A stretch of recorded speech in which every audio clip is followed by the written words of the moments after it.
युग डरते हुए अभिमन्यु से कहता है, यार तूने आवाज सुनी? अभिमन्यु हैरानी के साथ पूछता है, कैसी आवाज? यार लड़की की आवाज। अभिमन्यु चिढ़ते हुए कहता है, यार ये तूने क्या जब से लड़की की आवाज लगा रखा है? जब से यहाँ पर आया है कह रहा है लड़की की आवाज, लड़की की आवाज। किस लड़की की आवाज की बात कर रहा है तू? यार पता नहीं, पर सच में मैंने 2-3 बार किसी लड़की की आवाज सुनी। लगता है तेरे कान कुछ ज्यादा ही बज रहे हैं। ये बता, तू रास्ते भर कान में हेडफोन डालकर गाने सुनते हुए आया है ना? हाँ, पर ये बात तुझे कैसे पता? यार तभी तो तुझे आवाज सुनाई दे रही है। होता क्या है ना, जब भी हम 3-4 घंटे तक लगातार गाने सुनते हैं तो उनके बोल हमें याद रह जाते हैं और वही बोल हमारे कानों में गूंजने लग जाते हैं। यार पर युग कुछ बोल पाता उससे पहले ही अभिमन्यु कहता है, परवर छोड़, जब से कह रहा था ग्रेवयार्ड कोठी जाना है और जब ताला खुल गया तो बाहर खड़ा हुआ है। कोई शुभ मुहूर्त का इंतजार कर रहा है क्या? या फिर किसी का इंतजार कर रहा है कि कोई आएगा और तेरा गृह प्रवेश करवाएगा? युग अभिमन्यु की बात का कुछ जवाब नहीं देता है और कोठी के अंदर घुस जाता है। कोठी के अंदर लाइट नहीं थी, हर तरफ अंधेरा ही अंधेरा था। इतना अंधेरा कि कहीं कुछ दिखाई नहीं दे रहा था। अभिमन्यु कोठी के अंदर घुसते हुए कहता है, यार यहाँ पर तो बहुत अंधेरा है। ऐसा लग रहा है जैसे किसी अंधेर नगरी में आ गए हो। युग अपने मोबाइल का टॉर्च ऑन कर लेता है। अपना बचपन कोठी में ही गुजारने के कारण युग को पता था कि लाइट का स्विच कहाँ पर है। कुछ ही देर में युग को लाइट का स्विच मिल जाता है और वो जैसे ही स्विच दबाता है, कोठी के अंदर चारों तरफ उजाला हो जाता है। कोठी रोशनी से जगमगा उठती है। अभिमन्यु हैलोजन के बल्ब को देखते हुए कहता है, यार तूने एक चीज नोटिस की? युग हैरानी के साथ पूछता है, कौन सी चीज? यही यार कि ये कोठी 13 सालों से बंद थी, पर तू खुद देख, लाइट का कनेक्शन अभी तक काम कर रहा है। ऐसा कैसे हो सकता है? युग कुछ सोचते हुए कहता है, हो सकता है लाइट का कनेक्शन बिजली विभाग वालों ने काटा ही ना हो। अभिमन्यु फटाक से पूछता है, और वो क्यों? क्योंकि उनके मन में भी यक्षिणी का खौफ होगा और वो यहाँ पर आने से डरते होंगे, इसीलिए उन्होंने लाइट का कनेक्शन काटा नहीं होगा। अभिमन्यु युग की बात का कुछ जवाब नहीं देता क्योंकि उसे युग की बात बिल्कुल ठीक लगी थी। वो कोठी को देखने लग जाता है। 13 सालों से कोठी बंद होने के कारण हर जगह धूल ही धूल थी। मकड़ी ने कई सारे जाले बनाकर रखे हुए थे। कोठी के अंदर 2 बड़े से गुंबद बने हुए थे जो कोठी की खूबसूरती को 4 चांद लगा रहे थे। कोठी की सीढ़ियां संगमरमर से बनी हुई थी। हॉल में बर्माटिक और बेल्जियम के बड़े बड़े झूमर थे। कोठी का फर्नीचर मोहगनी की लकड़ी का था। दीवारों पर कई कलाकृतियां बनी हुई थी जिसकी सजावट के लिए तलवारें, रस्सी, कुल्हाड़ी, अलग अलग चीजें टंगी हुई थी जो काफी पुराने जमाने की थी। उन पुरानी चीजों को देखकर ऐसा लगता था कि हर एक चीज के पीछे कोई न कोई कहानी छिपी हुई थी। अभिमन्यु कोठी के चारों तरफ अपनी नजरें घुमाते हुए कहता है, यार ये ग्रेवयार्ड कोठी अंदर से तो बहुत शानदार है। इतनी पुरानी इमारत है पर देखकर ऐसा लगता है कि जैसे अभी 1-2 साल पहले ही बनाई गई हो। कुछ भी बोलो, ये अंग्रेज लोग काम एकदम बढ़िया करते हैं, इतना बढ़िया कि सालों साल तक चले। मेरे तो समझ में नहीं आ रहा कि तेरे रिश्तेदारों ने इतनी अच्छी कोठी इतने सालों से बंद क्यों रखी थी। युग अभिमन्यु के सवाल का कुछ जवाब नहीं देता है। वो गौर से कोठी का कोना कोना देख रहा था। उसे देखकर ऐसा लग रहा था कि कोठी को देखकर उसके बचपन की यादें ताजा हो गई हों। अभिमन्यु अपनी बात को आगे जारी रखते हुए कहता है, यार इस कोठी की भी बड़ी बेकार किस्मत है। 1-2 हफ्ते बाद अपने वेकेशन खत्म करके तू यहाँ से चला जाएगा और फिर से इतनी प्यारी कोठी बंद हो जाएगी। मैं कहाँ जाऊंगा?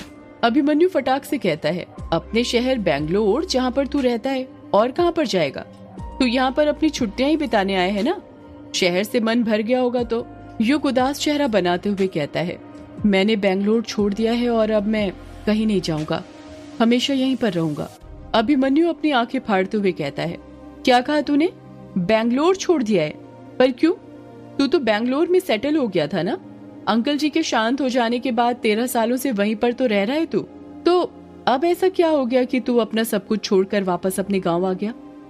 तुझे पता है ना, गांव की जिंदगी शहर की जिंदगी से बहुत अलग होती है। और ये बंगला मुडा गांव है, यहाँ पर नेसेसरी चीज भी मुश्किल से मिलती है। हाँ पता है मुझे, पर मैंने फैसला कर लिया है, चाहे कुछ भी हो जाए, पर अब मैं हमेशा यहीं पर रहूंगा। पर क्यों? आखिर शहर में तेरे साथ ऐसा क्या हुआ कि तू अपना सब कुछ छोड़कर गांव में रहने आ गया?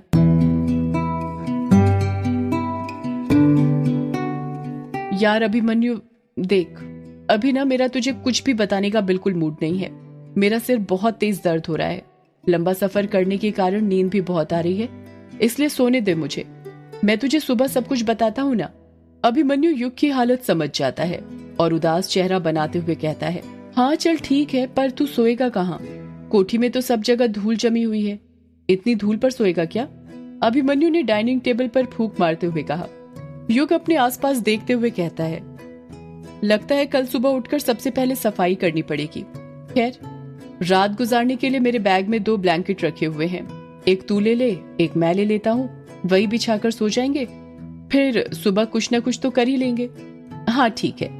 युग अपने बैग में से ब्लैंकेट निकालता है और दोनों उसे बिछाकर उस पर सो जाते हैं। चांदनी रात थी और युग एक लड़की के साथ नदी के किनारे बैठा हुआ था। छोटी छोटी लहरें बार बार उन दोनों के पैरों को स्पर्श कर रही थी। युग का चेहरा तो साफ दिख रहा था, पर लड़की का चेहरा क्लियर नहीं दिख रहा था। उस लड़की ने काले रंग की साड़ी पहनी हुई थी। उसने अपना सिर युग के कंधों पर रखा हुआ था। दोनों ही एक दूसरे से चिपक कर बैठे हुए थे। वो लड़की आसमान में दिख रहे चांद को देखते हुए कहती है, एक बात पूछूं आपसे? युग प्यार से कहता है, हाँ पूछो ना, इसमें इतना हिचकिचाने वाली क्या बात है? आप मुझे भूलोगे तो नहीं ना? युग बड़े प्यार से बोलता है, तुम भूलने वाली चीज थोड़ी हो जो मैं तुम्हें भूलूंगा। तुम तो वो हो जिसे मैं जिंदगी भर अपने पास रखना चाहता हूँ, अपनी बाहों में भरकर। इतना कहकर युग उस लड़की की कमर पर हाथ रखता है और उसे अपने सीने से सटा लेता है। वो लड़की युग से दूर हटते हुए कहती है, कोई बातें बनाना तो आपसे सीखे। अच्छा चलिए ये बताइए, मैं आपके लिए क्या हूँ? क्या हूँ मतलब ये कि मैं आपकी जिंदगी में क्या अहमियत रखती हूँ?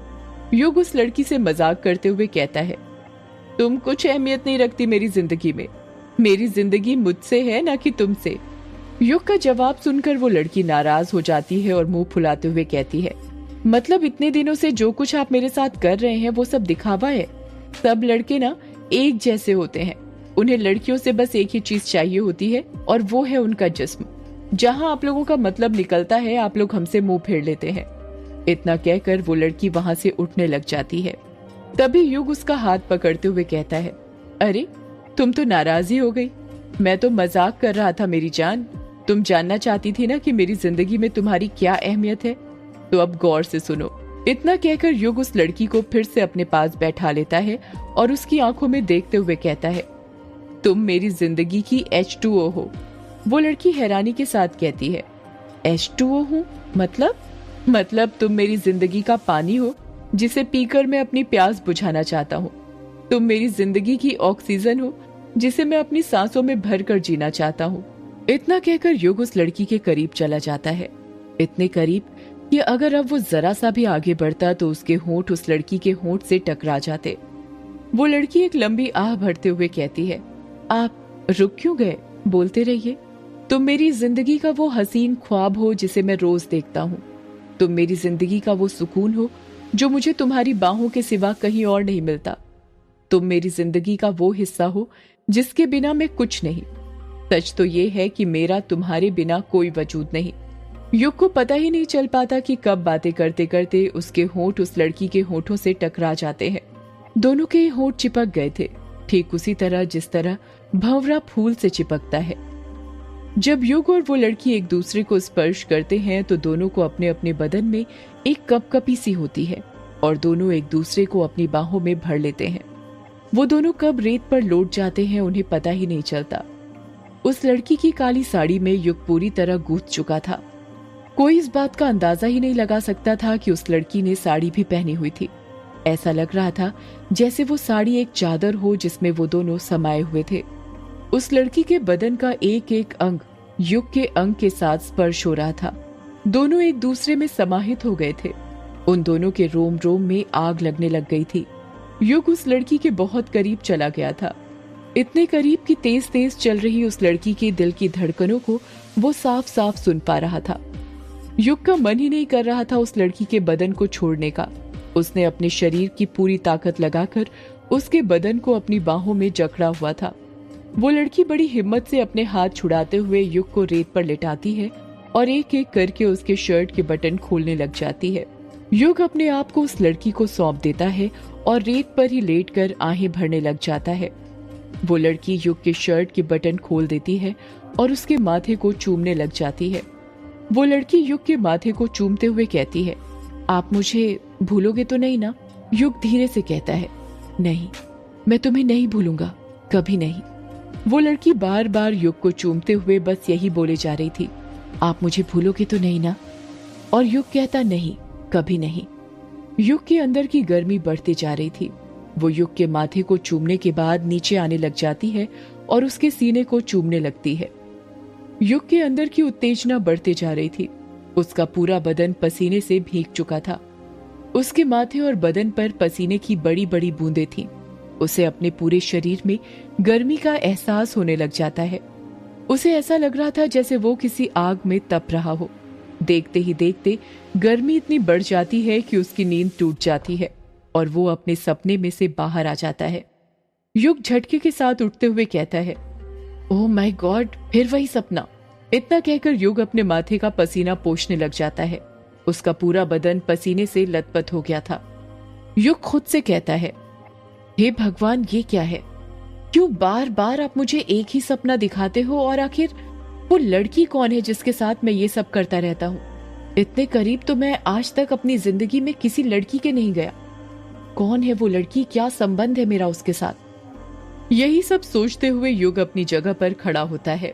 अपने बैग में से पानी की बोतल निकालता है और पानी पीते हुए फिर सोचने लग जाता है, ये सपना मेरा पीछा क्यों नहीं छोड़ता? बेंगलोर में भी यही सपना दिखता था और यहाँ पर भी। सपने में जो नदी थी वो तो किश्नोई नदी थी, पर वो लड़की कौन थी और उसका चेहरा मुझे क्यों नहीं दिखता कभी? युग वापस से लेट जाता है और कोठी की छत को देखते हुए सोचने लगता है, नदी तो मिल गई, हो सकता है वो लड़की भी मिल जाए। बस एक बार वो लड़की मिल जाए, फिर ये सारे सपनों के राज खुल जाएंगे।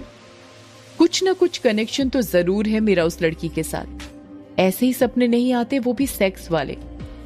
यही सोचते हुए युग की कब नींद लग जाती है उसे पता ही नहीं चलता। सुबह हो गई थी और सुबह के 7 बज रहे थे। अभिमन्यु अभी तक गहरी नींद में सो रहा था।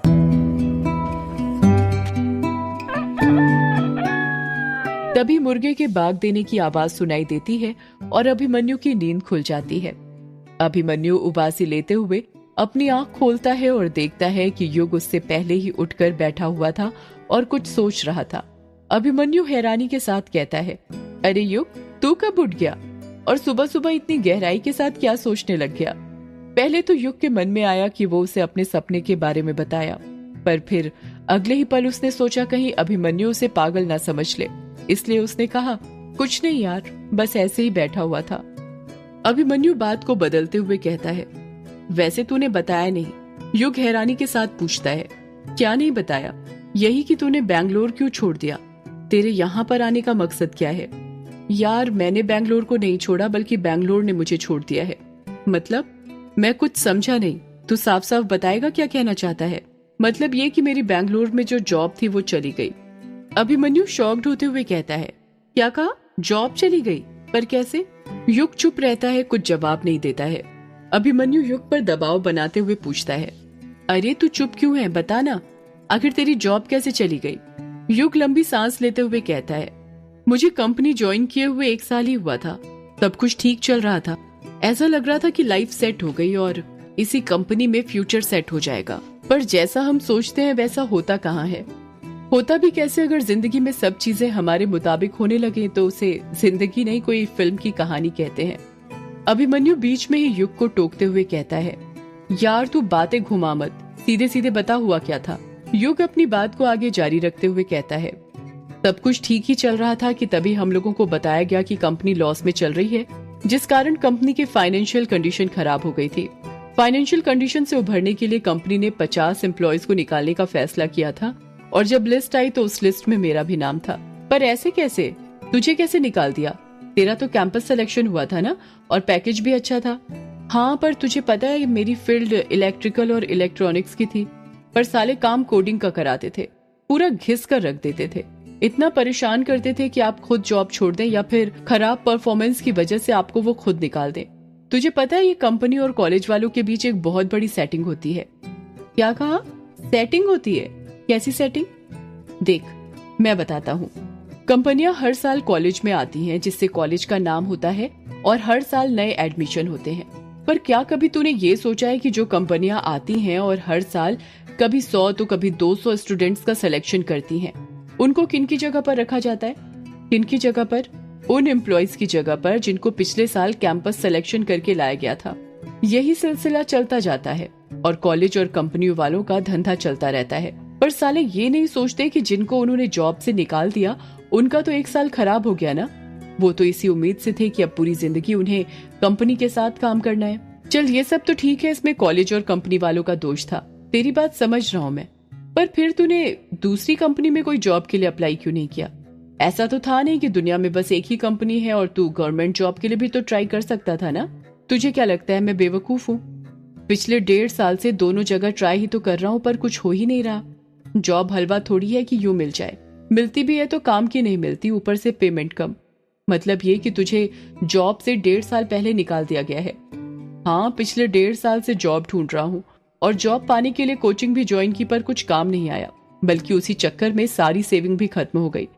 हालत इतनी खराब हो गई कि बैंगलोर छोड़कर गांव आना पड़ा। लोग जॉब करने के लिए गांव छोड़कर शहर जाते हैं, पर तू पहला ऐसा शख्स है जो शहर छोड़कर गांव आया है। बता फिर क्या सोचा है? यहाँ गांव में आकर क्या करने वाला है तू? युग कुछ जवाब नहीं देता। अभिमन्यु युग पर दबाव बनाते हुए पूछता है, बता यार, यहाँ गांव में क्या करने वाला है? मैंने गांव में एक स्टार्टअप खोलने का फैसला किया है। कैसा स्टार्टअप?